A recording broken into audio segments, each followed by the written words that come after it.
And I thought to myself, how did we write this? How did it happen we wrote this? It's so dark, and neither of us were in darkness at the time of writing. We were living in the West, we were living in charming circumstances, and we were rather happy with our lives. And I don't know where this came from each of us, but it's just unreal. Today we're talking to Frederic Tuten. Frederic is a novelist, a writer, an artist, and he's also the co-writer of Possession, the 1981 cult classic film with director Andrzej Żuławski. And today we're going to talk about his life and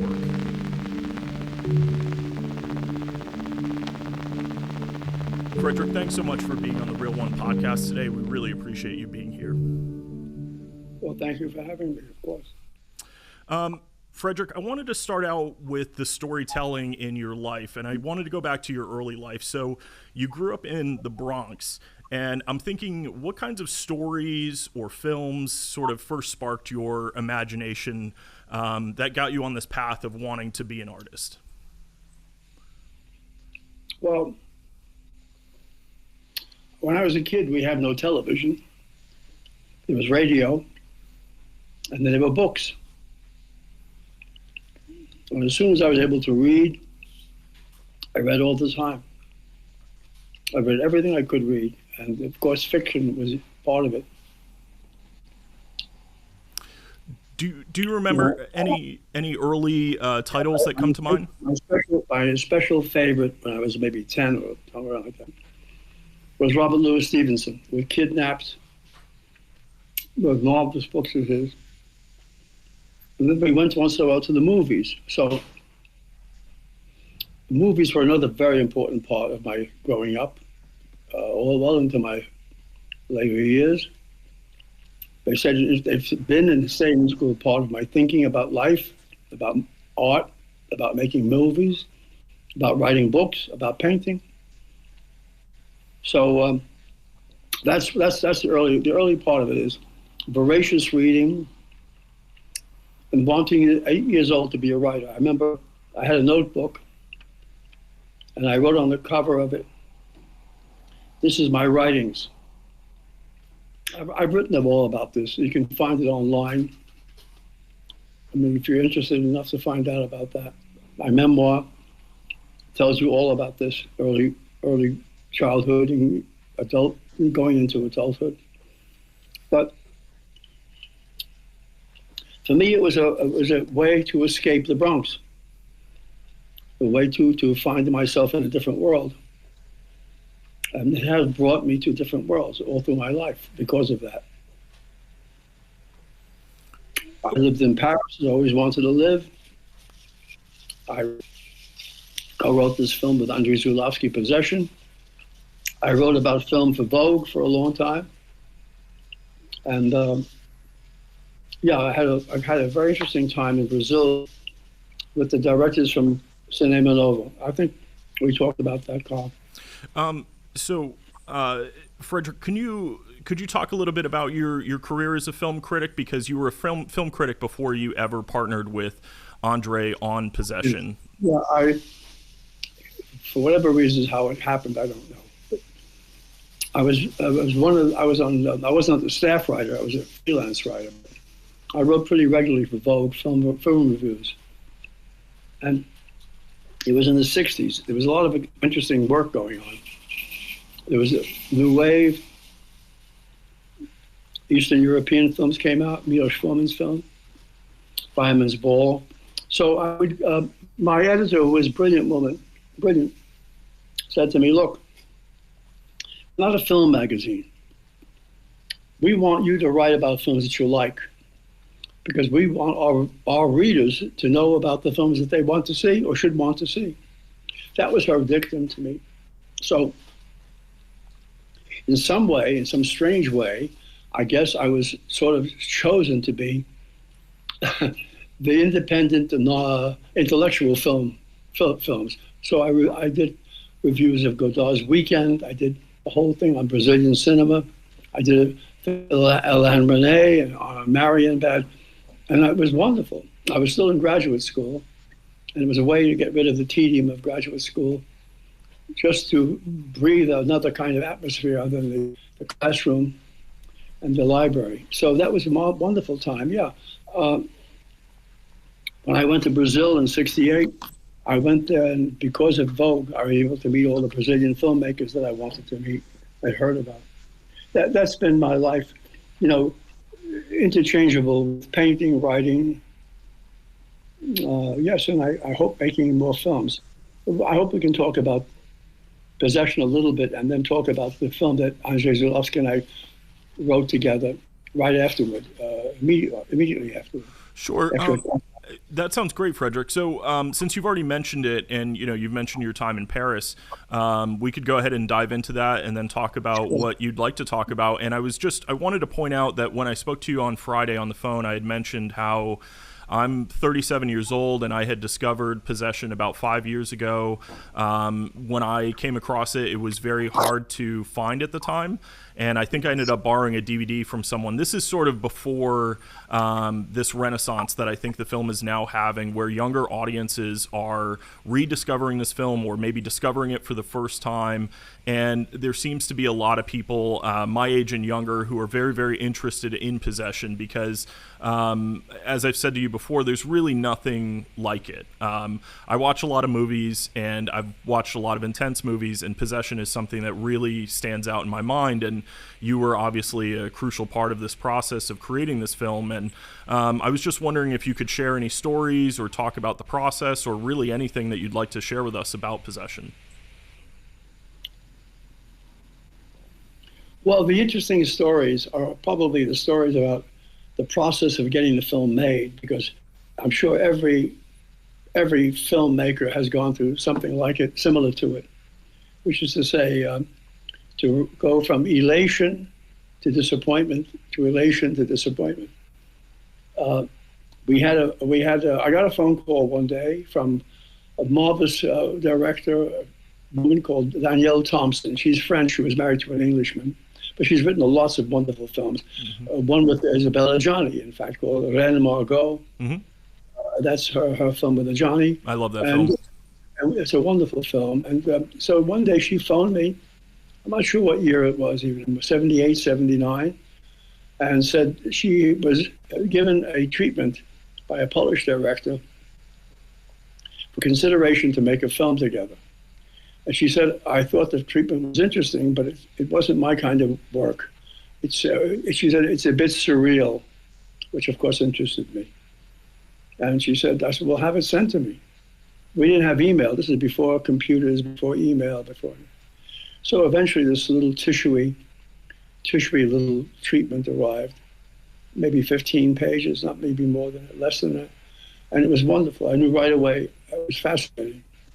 It didn't seem surreal in the beginning until you moved into later on, when she begins to disappear and he has her followed and finds out that eventually she's been nurturing a monster. But that was the beginning. And then I said, yes, I'd like to do this. And the interesting producer named Pierre Caro, C-A-R-O. Pierre Caro phoned me and said, Andrzej Żuławski would like to meet you, and I think you two should meet each other and see if you can work together, if you can fit, if you have a good combination. And I found a little hotel not far from me, which was then a kind of, it's historically interesting because it was a wonderful place situated right on Gramercy Park, which was a wonderful place to be for anyone. But it was a dump. It was going through such disrepair, and it was a place like rock stars would come and crash and destroy the rooms. It was a hilarious place. I thought we'd meet there. We met there one terrible rainy afternoon. And he opened the door, and I knew right away that this was someone I wanted to know. He was marvelous right away. And I was drenched from the rain. I was wearing a raincoat, a rain hat, an umbrella, and he looked me up and down and started to laugh. And he said, I'll never forget, he said, oh, I'm so happy they didn't send me some slick Hollywood writer. And we talked, and then we spent the afternoon just drinking and talking. We drank a lot in those days. Anyway, we became friendly and friends, and more friendly and more friends. And we had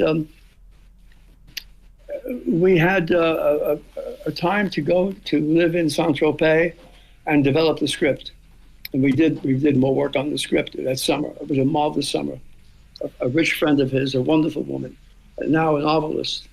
So, Frederic, as I mentioned to you on the phone on Friday, I have an interest in the French history, French cinema, and I knew a little bit about the script had been worked on in Saint-Tropez. Can you talk a little bit about the writing process during that summer? Well, the writing process followed all the years we worked together on both films. If I was in, because we developed this over. When I was living in Paris, he came to stay with me. When he lived in Froment, outside of Paris, I stayed with him. When we were in Saint-Tropez, all of it was undeviatingly the same. We'd either go out to a cafe and have breakfast if we were in Paris or Froment, or in the case of Saint-Tropez, it was marvelous because it was the most privileged thing in the world. We could see the Mediterranean. It was high above in the hills. And she was a great host. And we didn't have to do anything. We came down to breakfast and had breakfast, all of us. And then we wrote for 2 or 3 hours. We'd write in the morning and then take a break in the afternoon, have lunch, take a swim. There was a big pool. And then we went on like that for maybe 4 weeks. And we got to a certain point, and Andrzej had to go back to Warsaw. Then we came back to New York again. So the point of coming back to New York again, working in the hotel, at the Gramercy Hotel, as we're writing, we got a phone call. Andrzej got a phone call from Paris, from Pierre Caro. And he put the phone down and he said, he's broke, it's over. He can't even pay the hotel bill. Wow. It's funny. I mean, it's so typical. I mean, it's a lot more. There are many good stories, I hope interesting stories. One of them is that when Caro still had some money, he brought me and Sam Waterston over to see Andrzej's films. I had never seen his films to a certain point. I'd never seen anything. I didn't know about his work. And what did they show you? We showed us the third part of The Night. Okay. And the importance is to love. L'importance d'aimer. The important thing is to love. Okay. With the Robin Schneider. And I saw that Sam and I were in the screen. And he, by the way, Pierre put us up in only the best hotel, one of the most expensive hotels. And we both had first-class flight. I'd never been in first-class plane. See, everything seemed fine. He had all this money. He had a beautiful office. When Sam and I saw the film, we loved it. I was so taken by it. I was so moved by it. So powerful. My idea of a great film, and still is Leslie at Marienbad, is the Alain Resnais film, which is the diametric opposite of Andrzej's work, which is expressionistic. It's a whole different method of thinking about making the screen alive. In fact, parenthesis, one day after Possession came out, Alain Resnais called me. We had been very good friends since the early 70s. And in fact, he had my name on his doorbell. He called me, he wanted to see me. And it was odd in the afternoon. I said, fine, I hope everything's okay. Yes, yes. And we sat down and he said to me, explain to me why people are interested in Żuławski's work. He said, I just don't understand it. Well, it was very amusing because, in effect, what he was saying to me is, how could you like my work and like this work? It just, how does that figure? I said something. I hope that he was interested, but that was so interesting. He was so taken by the idea of this film that people were talking about, for good or for bad, ever since the Cannes Festival. And he couldn't understand it. He couldn't understand visually what was happening on the screen that would command anyone's attention. He thought it was hysteria. It's hysterical. I said, yes, I know that. Anyway, yeah, so Caro, and so we went broke, We had no producer, and the whole possession was gone. It was finished.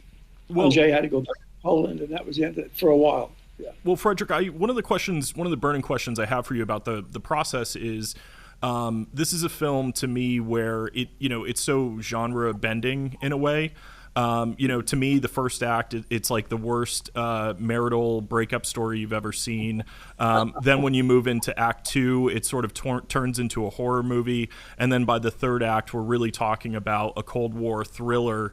And so when you received the treatment from Andrzej, I was just wondering, what state was the treatment in? Did it include all of this about the horror and the Cold War aspects? No, what happened, as I remember, because I can't find, I don't have it, I just can't find any, and I don't know who has it. Maybe Żuławski's brother has it in Warsaw, but all I can do is from memory. I remember, I'm sure of this part, this is absolutely sure. There was never in the treatment, or even as we were writing, even while we were writing, any idea on my part that there was going to be a physical monster. I never imagined that they would do such a thing. That Okay. was a shock to me. Yeah, that's interesting. I thought, for example, there's a moment when the detective sees something, and in the bathroom there's a shower curtain, and he sees an eye, and that's what I thought. He sees an eye, so you don't know what the eye is. Okay. But only when we were in Berlin, because we went through so many different avatars, so many different phases of this film. At a certain moment, Andrzej started shooting it in Berlin. I was still living in Paris, and he phoned me. You have to come to Berlin right away. Why? I'm here working. No. We have to cut a character out of the film. There was a character called Abe. None of this was very developed in the treatment. This wasn't in the treatment. When the treatment was what you said: marital breakup, dissatisfaction, fear that she had a lover, having her followed, seeing her, but nothing of the kind that we see. Of course, it's always different than the script and on the film. But so when I went to Berlin to write out this character, literally to cut him out. He had already been fired from the set. Okay. And one day, the producer, Marie Laure, by the way, there's a marvelous interview with her and Andrzej and myself. It's online somewhere. I don't know where to find it. You guys can find it. Okay. But anyway, she said to me, come on, let's go to the airport. The monster has arrived. I said, what monster? The monster. I thought she was crazy. What are you talking? So we went to the airport, and they brought this box. I don't know who brought it. We took it back to the set. But I was shocked. I was shocked when I saw it. I was shocked when I saw the first screening of the film, that there was this creature, this slimy octopus, whatever you want to call it. It wasn't to my imagination of it. It wasn't so literal. I also thought that it's much more appealing and much more interesting never to see it, but just get a glimpse of some part of it, something that would indicate something amiss, that it's not human, that it's not trying to. But I never thought that. I think what happened, I don't know, I'm just guessing. I think what happened is that Grimaldi was very hot at that time, the one who made the monster. And that Marie Laure must have thought, well, if you have this great monster, it's going to add to the appeal of the film. I never thought that. I thought the appeal of the film wasn't the monstrosity of the actual physical being, but the monstrosity of the relationship, the monstrosity of loneliness, the monstrosity of the despair that loneliness creates. The other thing I want to say is that we went on location where had been to Berlin earlier, before the screenwriting, screen cutting event, script cutting event. We had been looking, and I was very amazed that he actually invited me, and so did the producer, to go to Berlin so we can look for locations. That's unusual. Mm-hmm. Especially in America, you write the script, and as a writer, you're finished. Mm-hmm. But we went around, and we went to the wall, and we brought me to the place where the film was shot, the apartment. And because we hadn't yet finished, we were doing more drafts of it. When we came out of the apartment, I was very depressed. It was horrible, clean, efficient, ugly, and the window, why he wanted that apartment, why he chose that apartment. But the window faced out to the wall, which was, it was still East Berlin and West Berlin. Mm-hmm. And you could see the guards looking at us through their binoculars from the wall. Yeah, and that's actually in the film, right? Yeah, I think it's in the film. It was shocking to me, and I thought more about it. Then we went the next day we went to the East. I had never been to the East. Okay. And we went into East Berlin, and we spent a day together. Well, with Pierre Carreau. You know, I want to make a point of this. We spent a day together with Pierre Carreau. I'd never been to a place in my whole life, ever, my whole life, so grim as that. Never. It was gray. It was as if you came from sunlight into gray darkness. It was gray. It was vacant. And we saw this long line around the block. What could we do? Because Pierre was driving everyone. And we looked and we saw that this line was a huge line waiting for a scoop of ice cream. One scoop of ice cream. There was a little hole in the, like a wall, and people were dispensing the ice cream. It was so depressing. And then to see this, why I'm saying this is that first I understood Andrzej much better. I understood what he had come from, what horror he had under the Soviet occupation of Poland, the grimness of it, the darkness of it, the lacklusterness of it, the sadness of it. And when we came back to the hotel, he said to me, think about what you've seen, and let's put it in the writing. And I thought that's absolutely, and I thought, when I thought of Anna in that apartment, when I thought of her alone with a boy, a kid, waiting for a husband who hadn't materialized by herself, and I thought, yes, of course it's excessive. Yes, of course it's hyperbolic. But it's enough to drive anyone crazy. And whose loneliness, that's how I saw it from the day I read the treatment. How I understood it was this. There's a certain kind of loneliness and despair that creates a wish of something other of your own. And this is the creation of this creature, which is her own. It's a monstrosity, but created by a monstrosity of life. That I hope shows itself. Of course, I don't know how much it could show itself, but I think now, of course, we don't know about East and West. All that seems to be something like as far away as the French Revolution. But it was poignant at that time. It was very poignant. And there was a point made about that. There was a point made about why we put it on that wall, why we did that. Well, I have a question about that, Frederic. Could you, the way that I read the movie is that, you know, Andrzej wanted to use East and West Berlin as a setting to kind of push the metaphor of their marriage, right? The divide. That's sort of how I read it. But I was just curious, you know, Andrzej was Polish, and you know, I do you know why he chose that? I mean, did it have to do with the divided self? Did it have to do with this marriage on the rocks? And it was, you know, the setting is part of symbolism within the film. I mean, the setting is about. Well, Andrzej also talks about. He uses the term evil. He said, "I wanted to show what evil is. What evil is." Mm-hmm. And he believed that the whole Soviet world was evil, and this occupation of Poland and elsewhere was evil. And somehow, I think he hoped that somehow this would be suggested by the difference of the West and the East. Sure. That would be understood in a way that wouldn't be censored by his government. Yeah. Because they had already stopped one of his films after he was shooting Cosmos.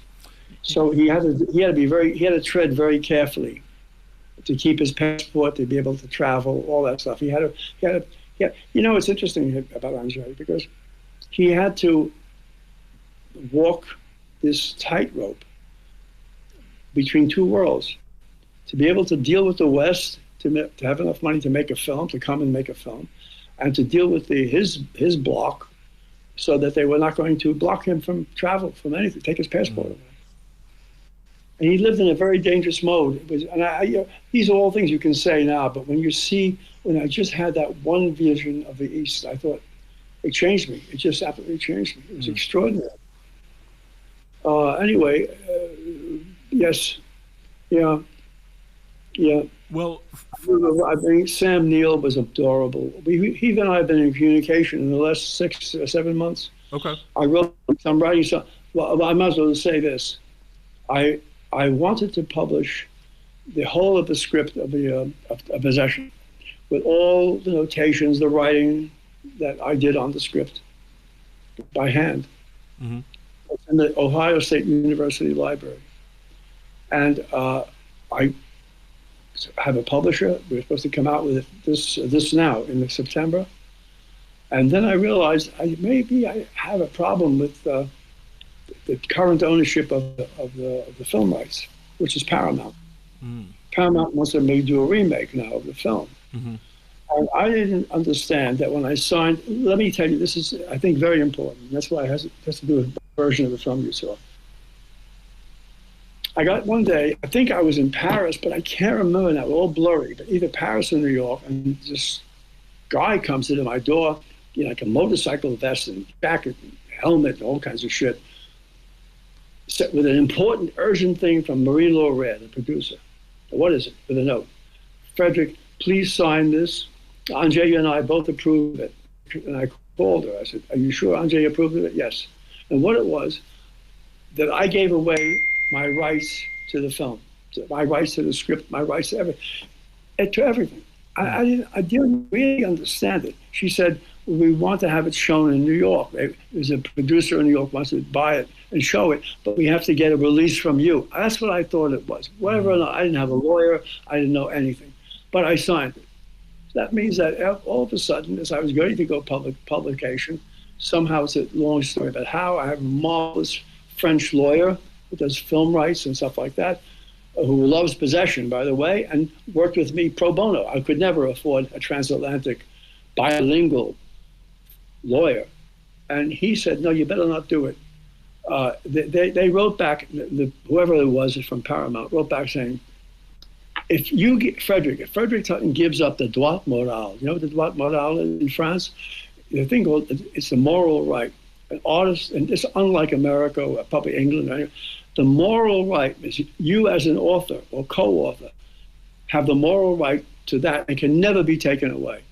You can never take that moral right away, even if you sign a paper saying you give it up.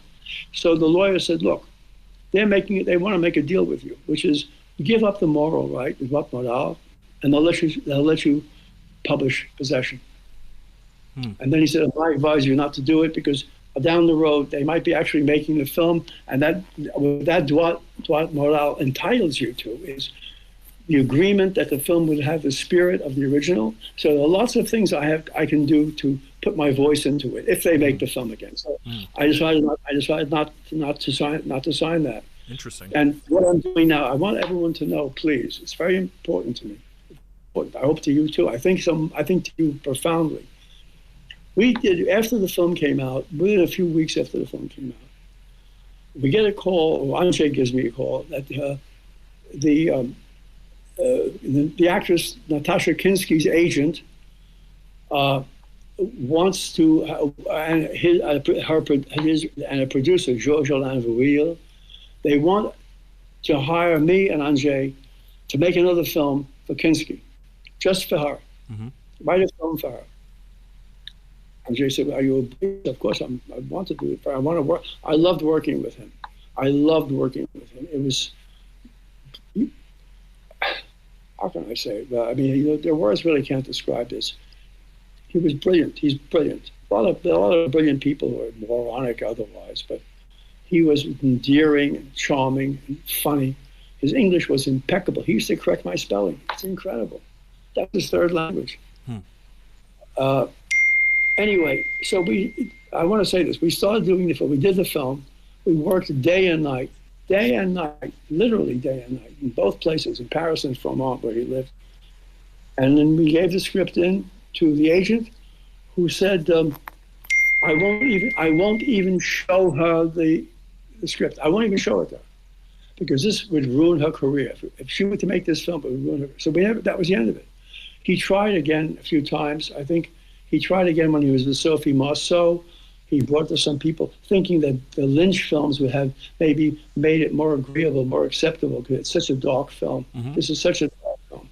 I promise you, I am not exaggerating when I say of all the movies I've ever seen in my life, of all the movies, all of them, and that's considerable, I've never seen anything that this script would indicate. It's just, I remember reading it over again to be sure I was going to have it published in a form that I wanted to see it in. And I thought to myself, how did we write this? How did it ever happen? We wrote this. It's so dark, and neither of us were in darkness at the time of writing. We were living in the West. We were living in sort of charming circumstances, and we were rather happy with our lives. And I don't know where this came from each of us, but it's just unreal. I think to myself, Fred, by the way, there's a magazine that was an English magazine called Hotel, Hotel. If you look it up online, it's hard to find it. When you put the word hotel in, hotels come up. But it was, I think it published 7 issues, seven. Hotel. Maybe you can find it. Maybe it's online. Okay. But I published, before COVID, I published a little short, a mini essay about The Invisibles, the film is called. And the opening scene of The Invisibles. If you want to take a look at that, you'll see exactly what I'm talking about. I think, Kyle, you should try to find it. So, well, Frederic, since we're talking about... That's the story to date so far. Well, could you give us a little bit of a teaser or a synopsis about what this film was going to be about? I think fans of your work would be... The script is entirely there. Oh, okay. I'll give you an example.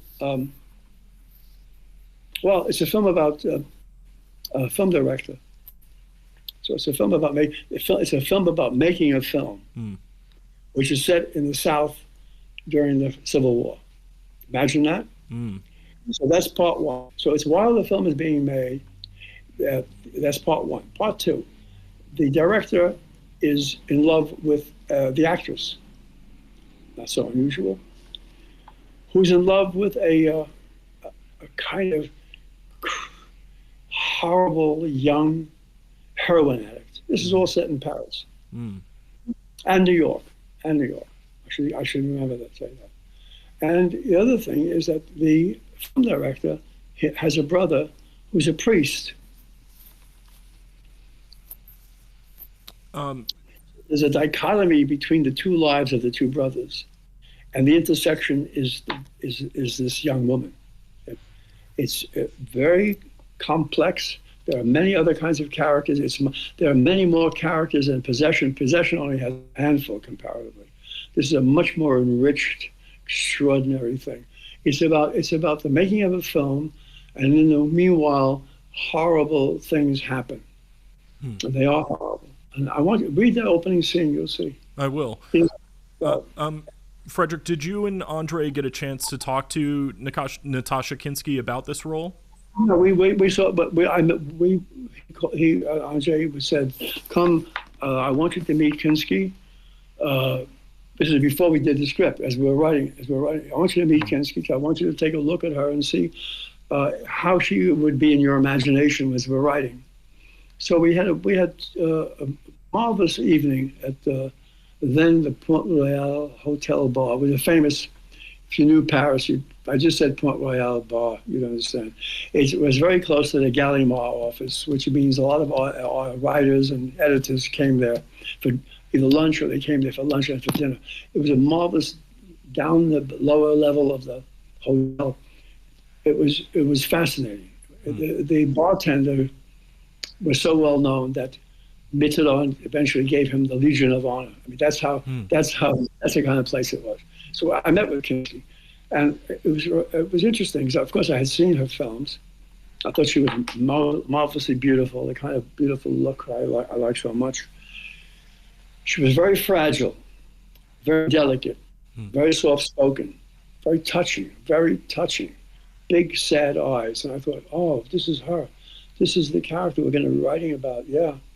And so we got along very well. I liked her very much. And we said we would keep in touch as soon as we got the film done. We didn't talk after that. We had a wonderful evening together, the three of us. And but then after that, that was it. And that was it. Never heard from her or from The agent had died since, the producer has died since, and she's still alive. I would like to be, I still think to myself, if I had the time, write her a note, tell her exactly what happened. She may not know. Yeah. I don't know what it was, you know? Well, I wonder if there's a way maybe you can get her a note someday and express how you feel. I can look. I know it. Frederic, were you there at the Cannes Film Festival in '81 when it premiered? Andrzej and Marie Laure, the producer, invited me to come. I don't know why I didn't go. Okay. I really don't know why. I don't know why. I mean, I was, for reasons I can't even remember why, but I said, no, thank you very much. I'm going to stay in Paris. And I was writing. I was writing my own work, and I wanted to go back to my own work. Because writing with Andrzej took up a lot of my time, a lot of my writing time, a lot of my everything. But I'm not complaining. I loved it. I enjoyed it so much. Well, that makes a lot of sense. I mean, you have your own separate career, and I can understand that. And I was gonna ask, could you share what was it like? I think audience reactions at the time. I think now this is more of a beloved film. And I think it's aged that way. And I know that, when it premiered back in '81 in Europe, and then it actually didn't premiere in the States until 1983. But this was a really, controversial film. I think it was even banned in parts of Europe. And I was just wondering if you could give us sort of that firsthand reaction to, what did people think back then? What were audience reactions? That's not hard to tell you about. Yeah. I lost the thread. I lost the thread when I was talking about signing away the rights, because what happened, and I want to remind you that when it showed in New York, its premiere in New York was on Halloween Day, and it was in one little theater. I went to see it. Curious. Very few people came. Very few, and I didn't recognize the film. They had cut out a lot of the relationship between the husband and wife, and their concentration was to make it a horror film for Halloween. Okay. So that the film, when it was reviewed, got terrible reviews. I think Vincent Canby in the Times, I don't remember, I just read them recently. The reviewers made fun of it. Pretentious, irritating.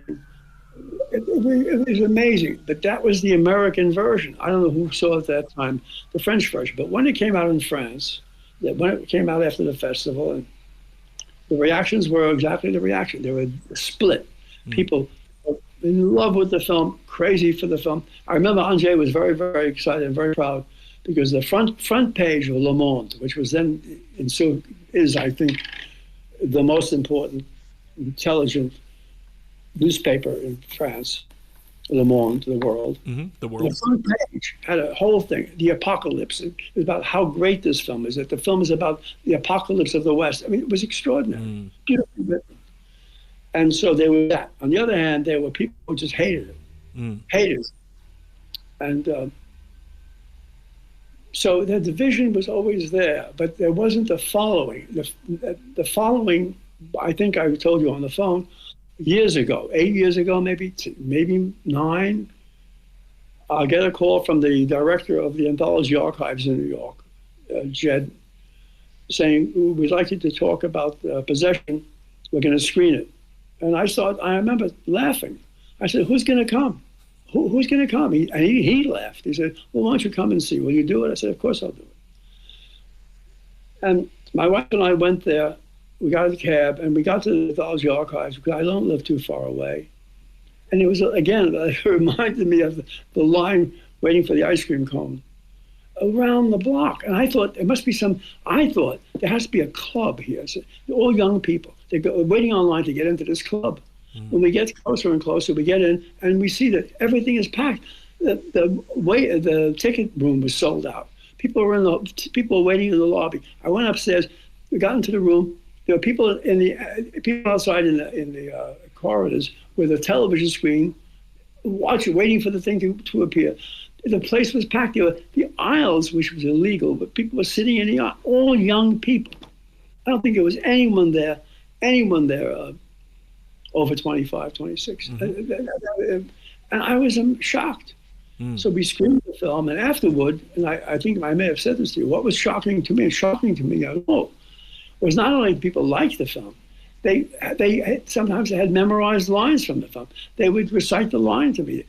They wanted to know. They were so curious about the film, so passionate about it. That was extraordinary to me, to see the reaction. And I remember saying to Jed, I don't understand it. Why do young people like it? Why? He said, because it has flesh and blood, and they're not used to it. American films, it's something vibrant and daring, and I was afraid. I actually was afraid. I thought, what's going to happen? I'll get there, and they're going to start to excoriate me because of the scene when Isabella gets slapped, and he slaps her. It's vicious. Yeah. And I thought, oh my God, I'm going to get screamed at. Oh, how do I dare have a written a screen where a woman gets slapped like that? But there wasn't that at all. It was a different vision of it. It wasn't for right or for wrong, a kind of moralistic idea of how people should behave. It's how people behave. That's what happens in life. Right. Viciousness and anger and criminality and violence. Well, you want to cleanse it of that. You want to make sure that everything's sanitary and make sure it doesn't show itself in life or in the screen, or on a book or a novel. It's a death of art. It's a death of art. And I think that the response among young people is something wonderful in a way, and heartening. It's very heartening to know that there are people who still can be receptive to this kind of thing. So yes. Metrograph bought the rights to it, the American rights, and they were planning before COVID happened to show the film at midnight, like they did Rocky Horror Show. They used to have every midnight show.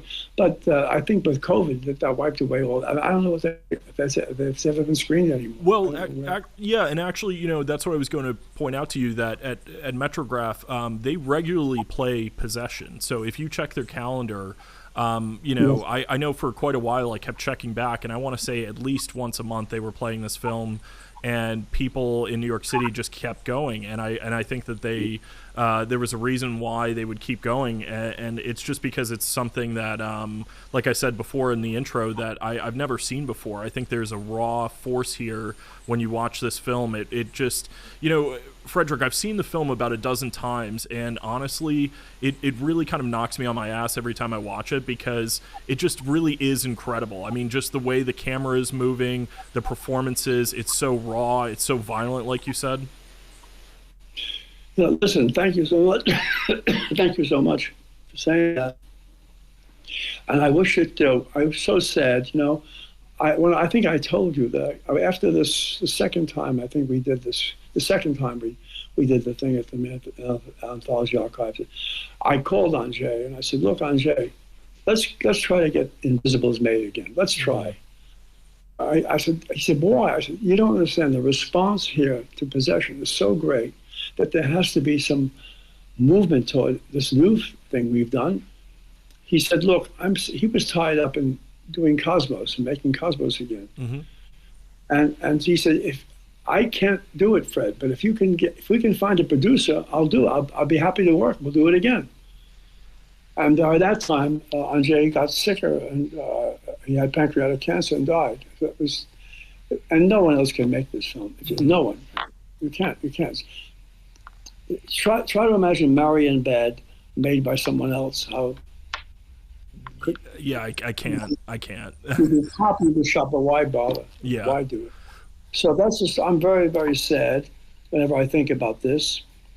I think about missing him so much.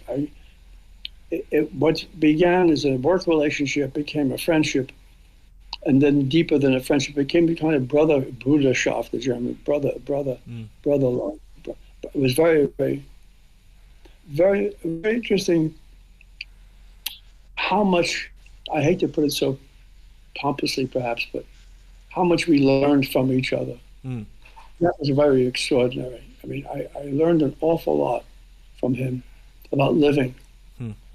And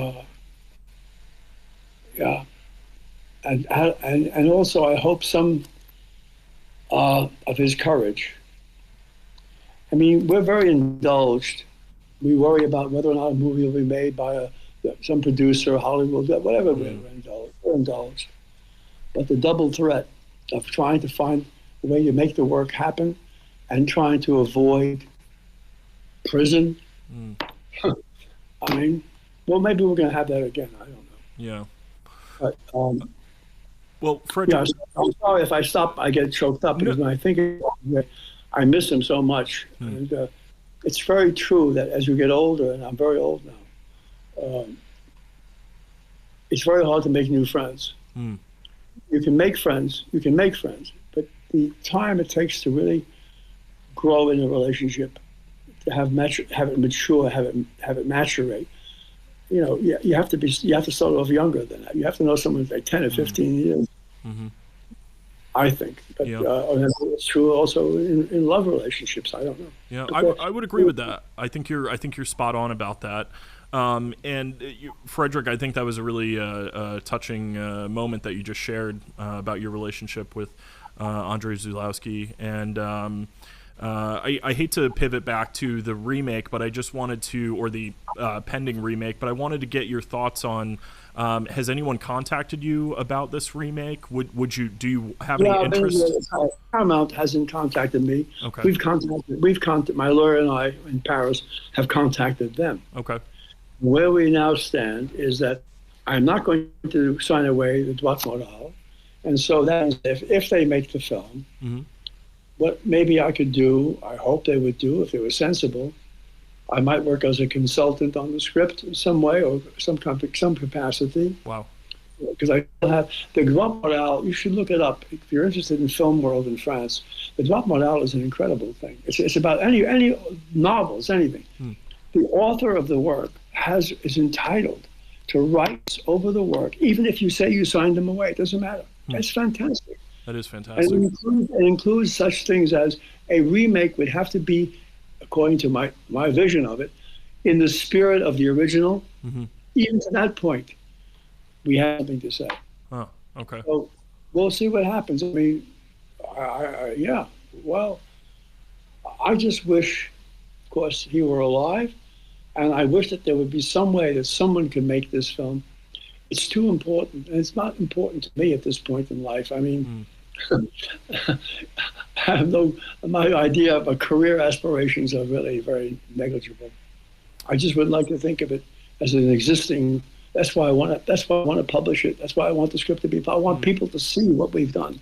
What an extraordinary thing it is. What an extraordinary thing. I don't promise you, I don't say that much about much of my stuff. I love my work, of course, and I'm proud of it. But this is different. This is something that I probably could not have written. I certainly couldn't have written without him or he without me. And you know, it's interesting. I have a letter that he sent me. We corresponded over the years. And one day, we had strange names for each other. Don't ask me why. He was Elmo and I was Frank. Somehow, hello, it's Elmo. I said, oh yeah, hi, it's Frank. And we had these like kids. And one day he wrote me a beautiful note, and he said, "Only this possession could never be what it is without you." And that was very moving to me. That was very generous, you know. It's just incredible that, you know, I mean, you've achieved so much in your life, but I also think it's just another sort of testament to your work that you were able to be a part of this process with Possession. Like I said, there's a new generation of young people who are really excited about this film, and I think it's going to live on for a very long time. I think so. Yeah. I would hope so. I hope that what I really would hope in some way is that it would, for some young people especially, it would indicate that there are ways of thinking about making art that are not conventional, that they're not normative, that they're not predictable. Yeah.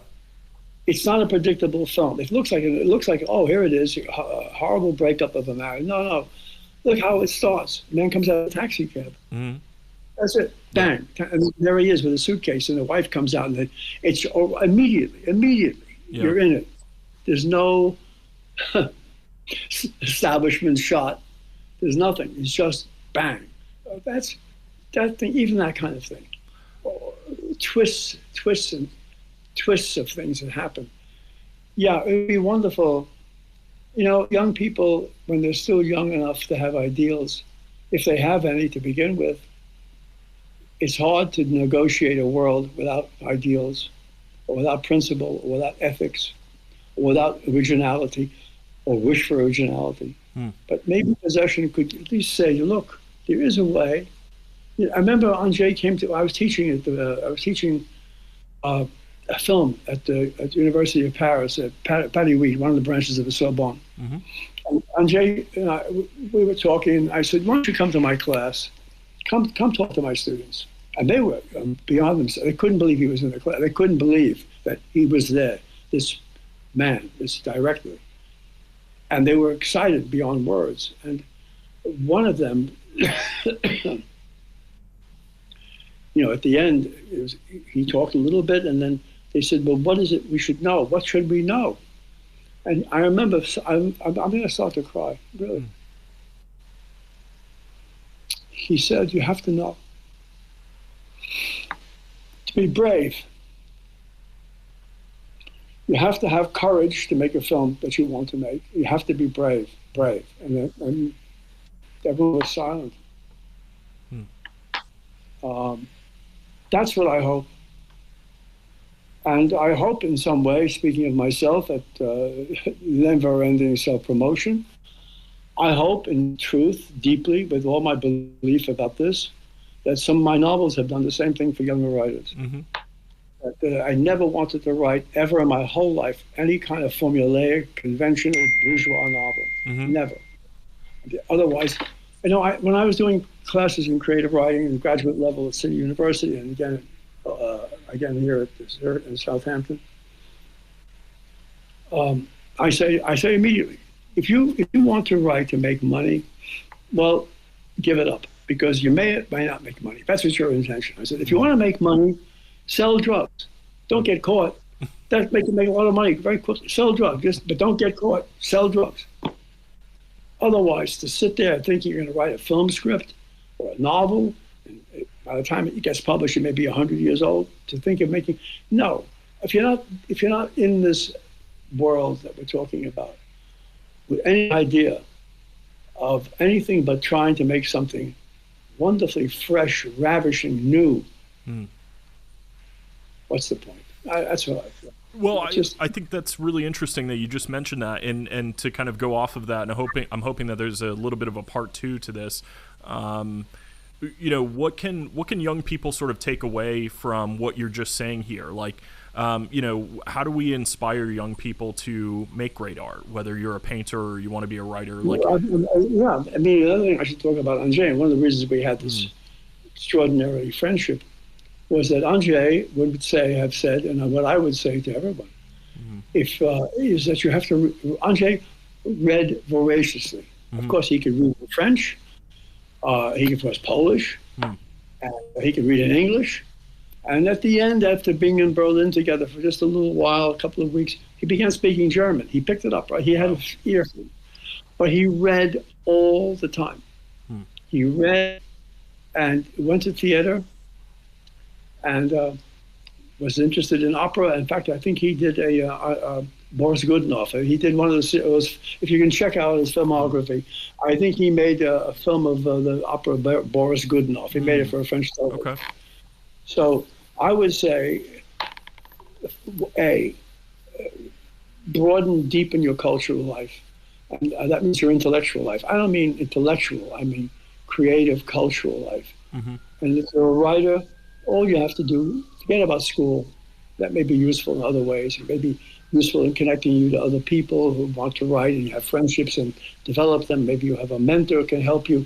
But what you have to do is read. And when you make, and for filmmaking, now that it's, in the old days, it was hard to see films. You had to go someplace that was showing French films or European films. Well, now that doesn't exist anymore. But now you can go online and see anything you want. The whole world is open to you.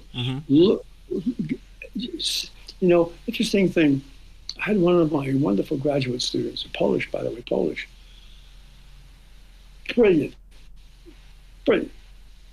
And what she would do, she'd get on the TV screen and put on, let's say, a Wim Wenders film.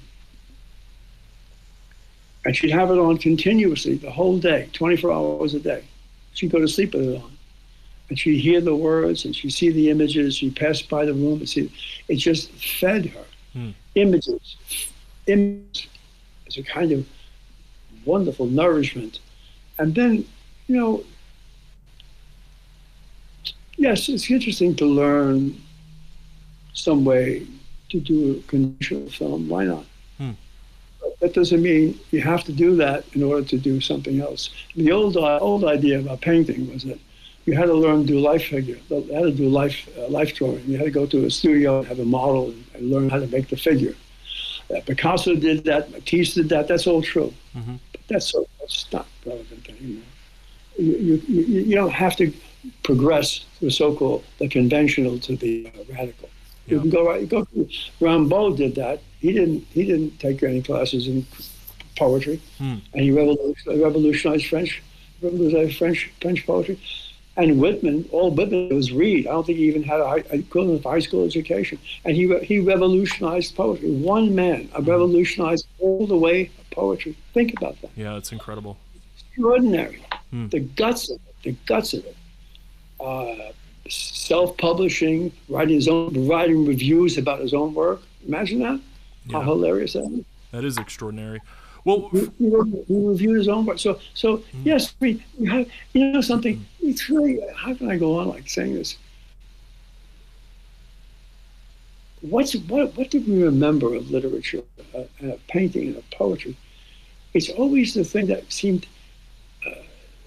abnormal, disruptive, that seems to last. Yeah. In spite of all the reaction. So Possession, as you say, now has a following that it never had. And I hope it continues to have. Maybe Andrzej can hear us talking. He'd be very happy. Well, I hope he can.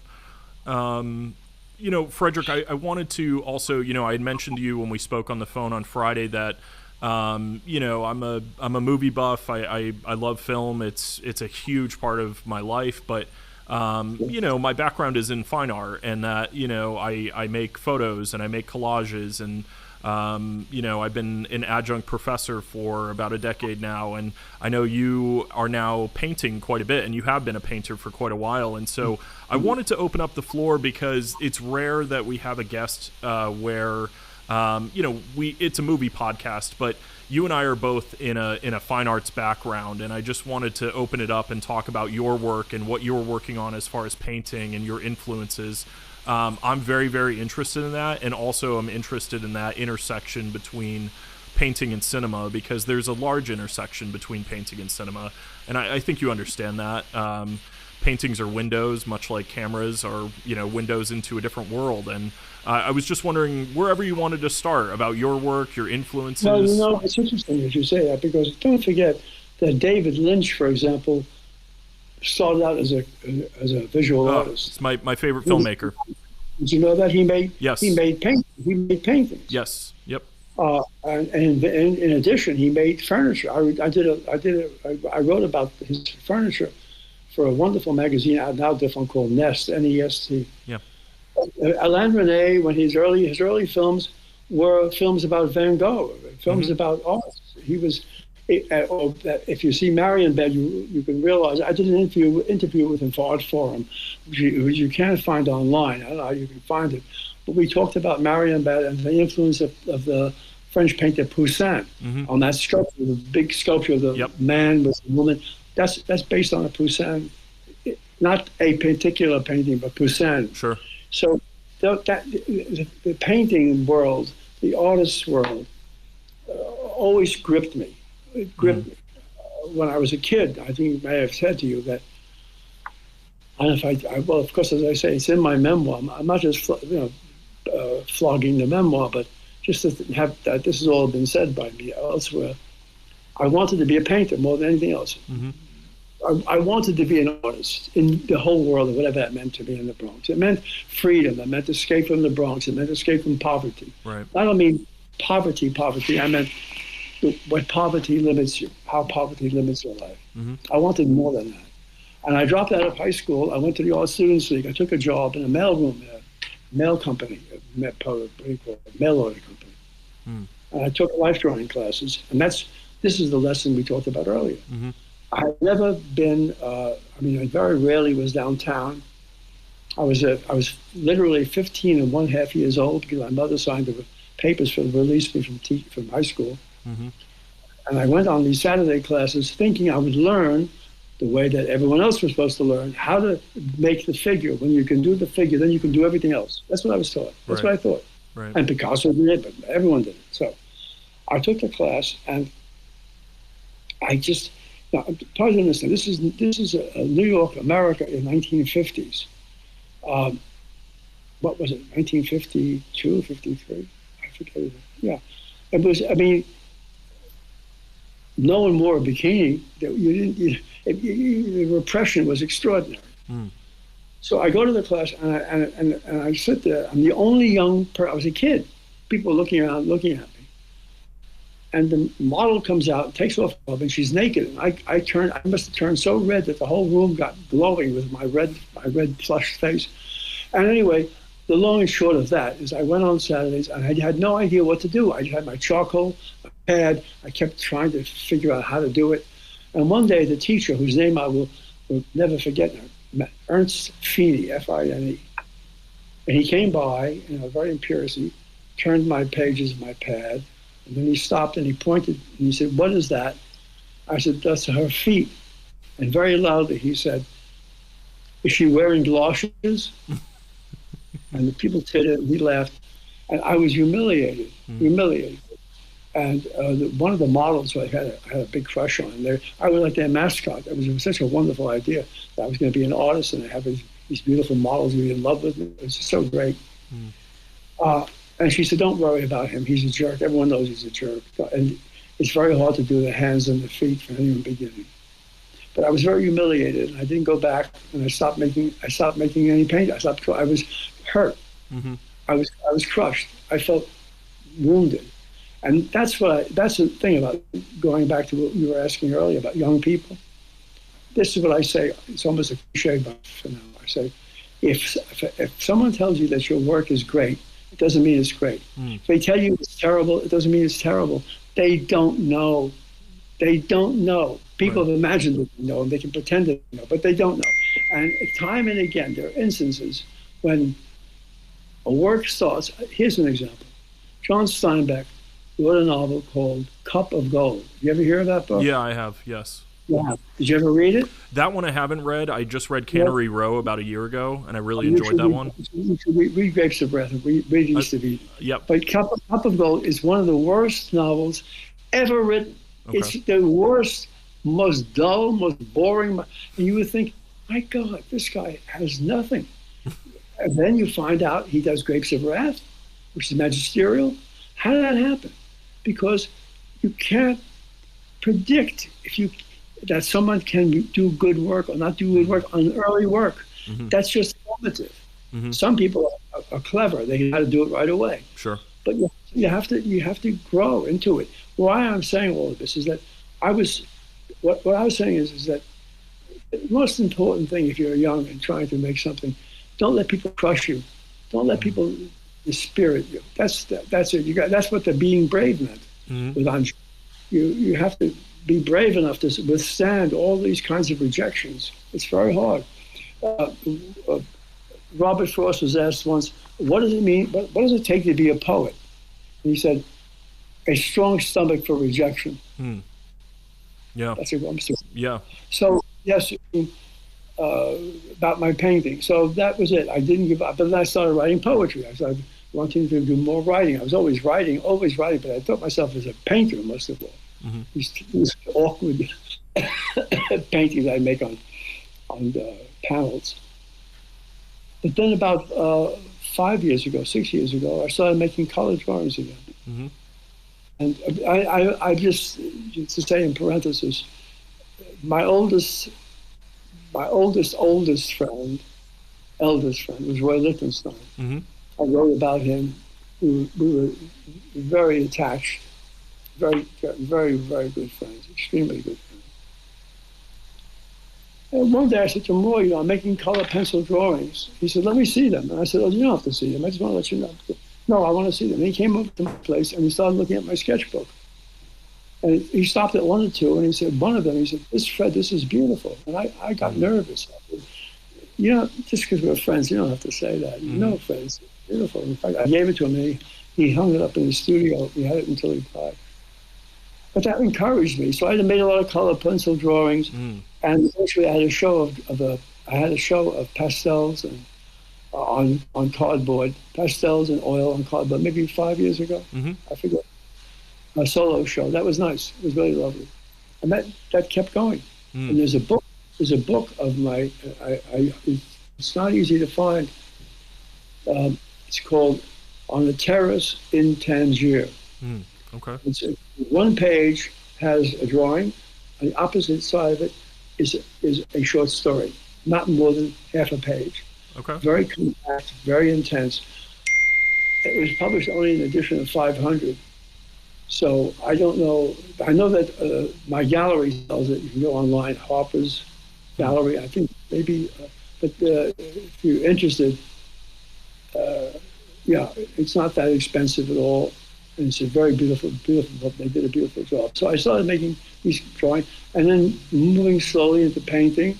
So now I've had 3 solo shows of painting, and I'm doing very different work now, but very different work. And I'm very excited, very excited. I feel now I'm making work that doesn't look like anything else I've ever done, or no one, I mean, I can promise you, no one's doing today. No. That's remarkable for me to see that at this age. I'm having kind of, I hate the word breakthrough, but something happened. Here's another thing I want to say. I'm going to quote Roy Lichtenstein. One day, this is Paramount. One day we were in the studio. I used to hang out with him in the studio while he painted. And he never pontificated. He never talked about art in any major, difficult way. Nothing. Never. He wasn't like that. And one day we were just talking. He turned to me as if like something he wanted to tell me. And he said, you know, Fred, the problem is every time an artist goes to make a work, he or she already knows what a work of art looks like. Think about that. Yeah. Think about it. So we already know that a work of art can look like a nude. It can look like a bowl of cherries. It can look. But who would have thought a work of art, not current commercial stuff, that a work of art could be a cartoon? That meant he broke the boundaries of what he thought was possible. That was extraordinary. Yeah. And I think that's the thing also about making, of course, making painting, but about writing. What is it that means? It means that everyone knows what a short story should look like. They know what it is. They've read them. They're Joyce's Dubliners or the New Yorker short stories. There are thousands of short stories. And we go to write a short story. We know what we should be doing if we want to write a short story. And so we write the same short story, better or worse. That's it. So I'm just boasting to you and to the world at large about my new painting. I wish that we had an image to show because I'm very proud of it. Frederic, as we start to wrap up, I was just wondering, like, you're 88 years old. You have, in my eyes, you know, as a 37-year-old, you've sort of achieved everything, right? Like you're a novelist, you're an essayist, you've been a film critic, you've co-written this cult movie that, you know, we're obsessed with here. And I guess my question to you is, at your age, what inspires you? What inspires you to get up and continue to paint and continue to be creative? Like, what is it inside you?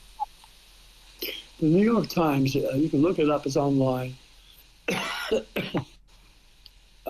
have a section that they used to run every 2 weeks or 3 weeks. I forgot what it's called, but it's a section that was devoted to interviewing and talking to people over 80 and who are continuing to work. One is I think Laurie Anderson is one, Martha Stewart, all kinds of people who have reached over 80 and still functioning. So the guy, the interviewer said to me, well, what makes you keep going? What makes you wanting to keep working? I said, it's very simple. I wake up in the morning. The first thing I think of is, what am I going to do now? Should I go down and paint? Or should I go down and write? And I said, that's already, I want immediately to get into it. I just can't wait. And then I said, of course, there's always the draw, the attraction and the magnet of your first cup of coffee. So That's what I think. The three things: get to work because you want to, because something it's exciting. Yeah. It's I have so much to say about this now that I'm loosened up a little bit. One day, it's a long time ago, I was trying to write this second novel, and I would find myself. It was unbearable to sit there and be alone. To be alone and to spend myself alone, I'm alone at a typewriter. This is before a computer, just typing. I couldn't stand it. And I would just write for half an hour, and I run out to the street. I go to a coffee shop. I do something just to get away from it. I was just, and what was it? I thought, you know what? If I stay here, I'm going to become invisible. And no one will know I'm alive. I'm going to be drowning for no reason. I want to be out in the world. I'm frightened. I do now wish you, especially Kyle, would read my memoir, because it's interesting about my other people. And one of them was this young, he was, about the time I dropped out of high school, one of the reasons I was introduced to him, was an artist, a visual art painter, named John Resco, R-E-S-K-O. John Resco had been in Dannemora prison for 20 years, 20. Wow. For murder he committed in a holdup when he was 17 years old. But he got out of Dannemora. He started to paint in Dannemora. And that's a whole story in itself. And we became, don't tell me, I can't explain why, but he was like my father, the father I never had. And one day I said to him, John, I don't know what to do. I just can't sit still. I can't write. I can't do anything. I feel that I'm missing life. I'm missing life. He said, well, maybe not now, Fred, maybe not now. But one day you'll see that the real adventure is when you're doing the work, and the rest is just phenomenology. That was really interesting to me. Yeah. I'm not sure it took right away, but it stayed with me. And that's how I feel now. I mean, the world is out here. I'm limited for other reasons. I mean, at my age, there are lots of things I can't hop around like I used to. But I don't want to. I don't want to do anything but go there and paint, and then write and paint and paint. Once you're in it, you'll see. Once you get in it, any of you get in it, you see why the rest of the world. It's important. It matters, but it's not vital. Vital world is your imagination to live with. That's the privilege. Yeah. That's the privilege. That's the great privilege. Of course, everyone who wants to do anything needs a lot of time. Time. It's very hard to get time if you have to make a living. It's very hard to find that concentrated, profound amount of self-time. Yeah. Jack London in a novel I like very much called The Iron. It's called Martin Eden, Martin Eden, and he really describes his own struggle. I mean, he was poor, he was nothing, Oakland, California. And the character wants to be a writer, like London. And he'd get up at 4 in the morning, and write until he had to go to work, but every day. Yeah. That's the story of London's life, in fact. But you have to find a way. You have options. You say, okay, I won't do the work. I'll just get married, have children, live my life. There's nothing wrong with it. If you're satisfied with that, that's wonderful. You can make that magical. But some people can't feel that way enough. It's not enough. Yeah. There's something about inside you that has to be lived, has to be spoken to. We just wanted to thank you for coming on the show. We're so thrilled to have you, and this just really means a lot. The people involved with the podcast are fans of Possession. We're fans of your work, and your autobiography is on its way in the mail, and I can't wait to read it.